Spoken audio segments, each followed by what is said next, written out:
बिस्मिल्लाहिर्रहमानिर्रहीम। जी मैं प्रोफेसर नियाज़ अहमद हूँ और आज का जो हमारा टॉपिक है वो है सीरीज़ रेजोनेंस सर्किट। कि आपको नाम से ज़ाहिर हो रहा है, इसमें हम रेजोनेंस को डिस्कस करेंगे और ये कॉम्बिनेशन है जिसमें रजिस्टर, कैपेसिटर और इंडक्टर को कंबाइन हम इसका फैक्ट यूज़ करेंगे। तो सबसे पहले हम सर्किट बना लेते हैं इसका। इसमें एक अल्टरनेटिंग वोल्टेज सोर्स जो है इसको हमने कनेक्ट करना है विद आ रजिस्टर। ये हम इसके साथ एक रजिस्टर लगाएंगे, साथ में एक कैपेसिटर और फिर इसके साथ हम जोड़ेंगे एक इंडक्टर। इसको भी आप चाहें तो एक लाइन में रख सकते हैं, आपकी अपनी मर्ज़ी है, इसमें कोई हर्ज नहीं है। बस ये है कि करंट की डायरेक्शन सीरीज़ कॉम्बिनेशन में चेंज नहीं होती। ये रजिस्टर है, ये कैपेसिटर है और ये हमारे पास इंडक्टर एल है और ये वोल्टेज सोर्स है और इसके अंदर करंट जो है वो IRMS फ्लो करता है और ये VRMS है, हमारे पास वोल्टेज सोर्स है। जी, तो सर्किट डायग्राम में आपको क्या नज़र आ रहा है? जैसे मैं हमेशा कहता हूँ कि आप उसी को बयान कर दें कि an alternating voltage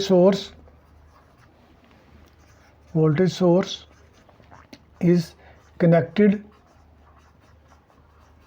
bye a resistor or capacitor C and an inductor in series as shown in figure। अब यहाँ पर तीनों का कॉम्बिनेशन है, रजिस्टर, कैपेसिटर और इंडक्टर का। अगर आपको याद हो RC सर्किट में इम्पीडेंस डायग्राम कैसे बनती थी और RL series circuit impedance diagram थी वो हमने कैसे बनाई थी, तो पहले हम देखते हैं RL की। RL में हमारे पास रेजिस्टेंस जो था ये रेफरेंस के तौर पर था, क्योंकि करंट को हम रेफरेंस लेते थे। दूसरी वैल्यू हमारे पास आ रही है वो है XL की और ये हमारे पास ऐसे आती थी इसकी वैल्यू, ये है हमारे पास XL। और इसी तरीके से अगर आप याद करें impedance diagram of RC series combination की, तो उसमें क्या था, C जो था वो नीचे की तरफ था और ये आ जाएगा हमारे पास XC। अब दोनों जो है वो आप देख रहे हैं कि अपोजिट है। तो इसमें इंपॉर्टेंट चीज़ है वो ये मेंशन कर रहे हैं, इन इम्पीडेंस डायग्राम R क्या हमारे पास, R है हमारे पास रेजिस्टेंस, नंबर 1। नंबर 2 XC क्या हमारे पास, ये है capacitive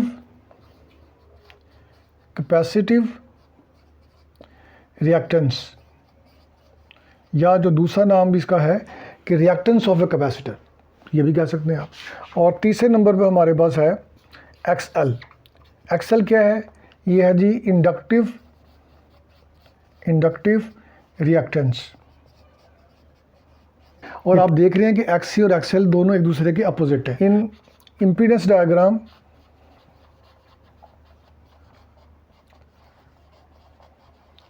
XC and XL are opposite,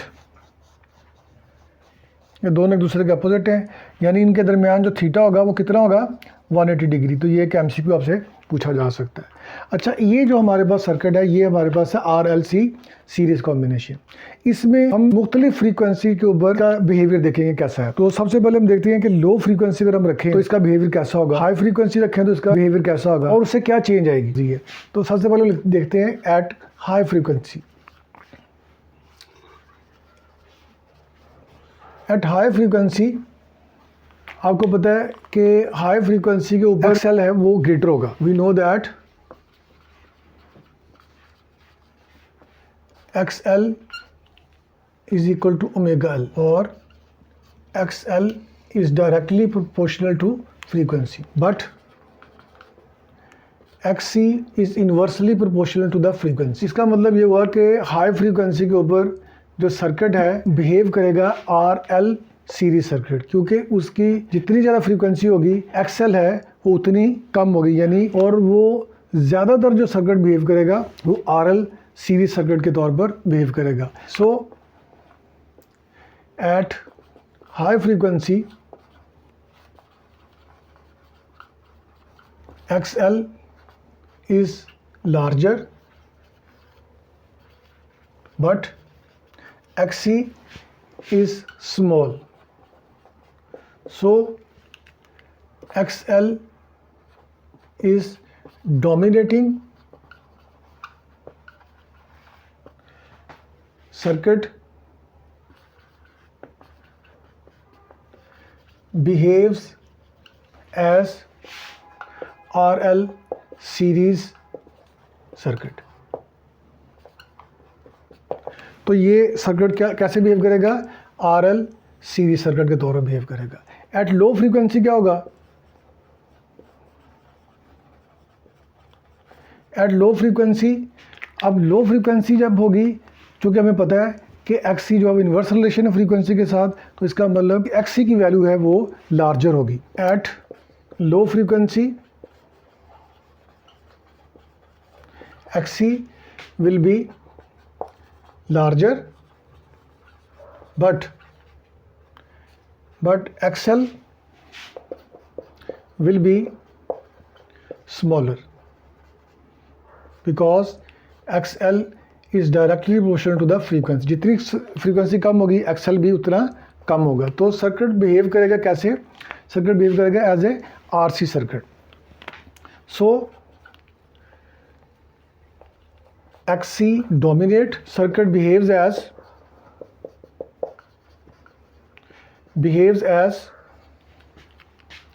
RC series circuit। अब हाई फ्रीक्वेंसी के ऊपर हम देख रहे हैं कि सर्किट बिहेव करता है RL, लो फ्रीक्वेंसी पे बिहेव कर रहा है RC। तो हम ऐसी फ्रीक्वेंसी अगर एडजस्ट करें जिसके ऊपर XC और XL दोनों बराबर हो जाएं, ऐसी फ्रीक्वेंसी को हम बोलते हैं रेजोनेंस फ्रीक्वेंसी। फर्स्ट ईयर के अंदर आपने रेजोनेंस पढ़ा हुआ है, वो हमने पढ़ा था मैकेनिकल रेजोनेंस। अभी जो हम पढ़ रहे हैं ये पढ़ रहे हैं इलेक्ट्रिकल रेजोनेंस। रेजोनेंस बेसिकली क्या है? A frequency, intermediate frequency basically, ना ये हाई है ना बहुत लो है। A frequency eight which XC becomes equal to XL is called resonance frequency, कि XC is equal to XL। XC की वैल्यू क्या है? 1 ओमेगा C। इसके साथ आप छोटा सा R लगा दें, R स्टैंड्स फॉर रेजोनेंस, और यहाँ पर लिखेंगे ओमेगा R और यहाँ पर साथ L। ओमेगा बराबर होता है 2 पाई F के। यहाँ अगर R है तो यहाँ फ्रीक्वेंसी के साथ भी स्मॉल R आएगा। तो ये रिलेशन हो जाएगी हमारे पास 1/2 पाई F और C, यहाँ पर छोटा सा R आ गया, स्टैंड्स फॉर रेजोनेंस, और यहाँ पर आ जाएगा 2 पाई F L और यहाँ भी R आ जाएगा। तो ये हमारे पास वैल्यू आ जाती है। इसको क्रॉस मल्टीप्लाई करने से 2 पाई और 2 पाई 4 पाई स्क्वायर, और R F और F स्क्वायर, और साथ में LC, इस तरह हमारे पास आ जाएगी ये वैल्यू। अगर दूसरे तरीके से भी आप करना चाहें, इसको वैसे भी कर सकते हैं कि जैसे ये हमने किया था कि omega RL which is equal to 1 omega RC, cross multiply कर दें तो ये हो जाएगा हमारे पास omega R square LC which is equal to 1। तो यहाँ पर भी आपको पता है कि आप ऐसा लिख सकते हैं omega R square which is equal to 1/LC, और अब इसकी वैल्यू पुट कर दें, ये बन जाएगा हमारे पास 2 पाई F इसका whole square which is equal to 1/LC। तो यहाँ से लिखें तो ये हो जाएगा 4 pi square FR square which is equal to 1/LC square, that is equal to 1/4 pi square LC। Square root ले लें तो FR is equal to 1/2 pi √LC। तो इस तरीके से भी कर सकते हैं, ये ज़रा ज़्यादा सिंपल है। यहाँ से आप लिखें FR square which is equal to 1/4 pi square LC। Square root ले लें, take square root on both side, दोनों तरफ आप स्क्वायर रूट लेंगे तो ये रेजोनेंस फ्रीक्वेंसी हमारे पास आ जाएगी 1/2 पाई √LC। L क्या है हमारे पास? इंडक्टेंस। C क्या है? कैपेसिटेंस। तो ये बात याद रखें आप। तो ये हमारे पास रेजोनेंस फ्रीक्वेंसी का फार्मूला आ गया। अब ये जो सर्किट हमने पढ़ा है इसके कुछ कैरेक्टरिस्टिक्स हैं, कुछ प्रॉपर्टीज़ हैं। तो हम ये लिखेंगे कैरेक्टरिस्टिक्स ऑफ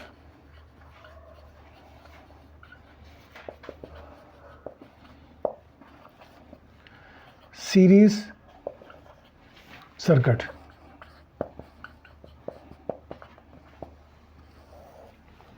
पहला करैक्टर क्या है? सबसे पहला करैक्टर तो यही है कि इसकी रेजोनेंस फ्रीक्वेंसी जो है उसका फार्मूला याद कर लिया।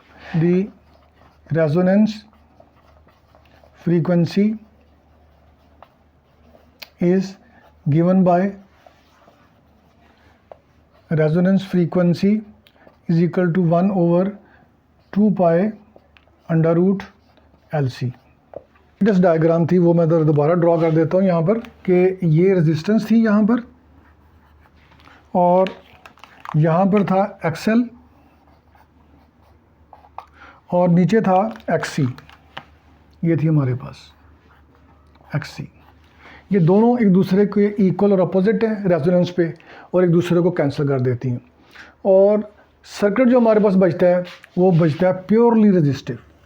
ये हमारे पास at resonance circuit is purely resistive, यानी इसकी इम्पीडेंस बहुत मिनिमम है क्योंकि XC और XL ख़त्म हो गए, सिर्फ एक चीज़ बच गई वो है रेजिस्टेंस, यानी मिनिमम रेजिस्टेंस है। ठीक है, तो ये दो बातें आप यहाँ पर समझ लें। तो जब ये प्योरली रेजिस्टिव सर्किट हो गया उसमें करंट और वोल्टेज दोनों क्या होते हैं? इन फेज होते हैं। जब करंट और वोल्टेज इन फेज होंगे तो पावर फैक्टर हमारे पास 1 आएगा। सो यहाँ पर लिखें दूसरा point, at resonance current and voltage are in phase, parallel है। So power factor will be 1। Power factor क्या होगा? 1। पॉइंट इसका क्या है? हमने देखा है कि इम्पीडेंस बहुत छोटी है, तो तीसरा पॉइंट हमारे पास आएगा impedance is minimum at resonance. ये हवाला देना ज़रूरी है। एट रेजोनेंस इम्पीडेंस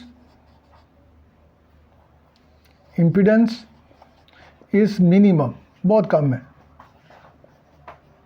कितनी है? It is R। It is R, ये सिर्फ R के बराबर है। तो 3 पॉइंट हमने लिख लिए। पहला क्या है? Resonance frequency. दूसरे में हमने बताना है चूँकि सर्किट प्योरली रेजिस्टिव है तो इसका मतलब करंट और वोल्टेज इन फेज होंगे और पावर फैक्टर कितना होगा? 1। ये पावर फैक्टर विल बी 1। और इसमें चूँकि XC और XL एक दूसरे के इक्वल और अपोजिट हैं, एक दूसरे को कैंसिल आउट कर देते हैं, तो इम्पीडेंस मिनिमम होगी और कितनी होगी? सिर्फ R के बराबर होगी। अब चूँकि सर्किट की रेजिस्टेंस बहुत कम है तो इसका मतलब करंट इसके अंदर हाई होगा। Number 4, at resonance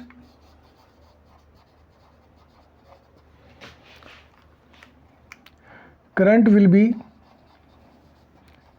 be maximum because impedance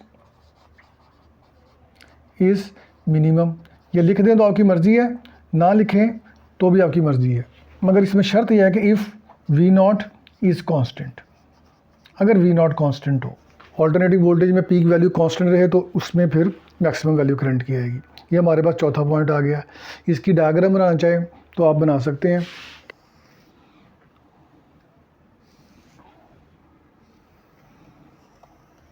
ये रेजोनेंस पे इसकी वैल्यू आ रही है, ये करंट है,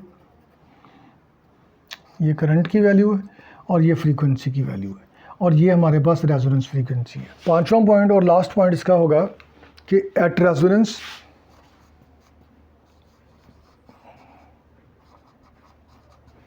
चूँकि सीरीज़ कॉम्बिनेशन है तो तीनों का जो कंबाइन इफेक्ट है वो उसका सम अप्लाइड वोल्टेज के बराबर होना चाहिए, क्योंकि वोल्टेज इसमें सीरीज़ में डिवाइड होता है। मगर रेजोनेंस में जो ब्रांच वोल्टेजेस हैं, जो वोल्टेज है XC और XL के ऊपर, that may be much higher than the source voltage. क्योंकि रेजोनेंस में भी ऐसे ही होता है कि हमने लेक्चर फ्रीक्वेंसी और फोर्स फ्रीक्वेंसी मैच कर दी थी तो एम्पलीट्यूड उसका खुद ब खुद बढ़ जाता है। सेम ऐसे ही यहाँ पर हम देखेंगे कि जो इसके वोल्टेजेस हैं सोर्स वोल्टेज से ज़्यादा हो सकते हैं। तो इसका लास्ट पॉइंट है at resonance potential across potential across capacitor VC and VL may be much larger than source voltage. Source voltage, इसकी वजह क्या है? इसकी वजह है रेजोनेंस। रेजोनेंस की वजह से नॉर्मली तो ऐसा नहीं होता, नॉर्मली तो वो उनका सम जो है वो उसके बराबर होता है, बट रेजोनेंस की वजह से वो वी सी और वी एल जो है that may be much larger than the source voltage. तो ये आज के लिए इतना काफ़ी है, तो इंशाल्लाह फिर बाद में मुलाकात करते हैं आपसे। शुक्रिया।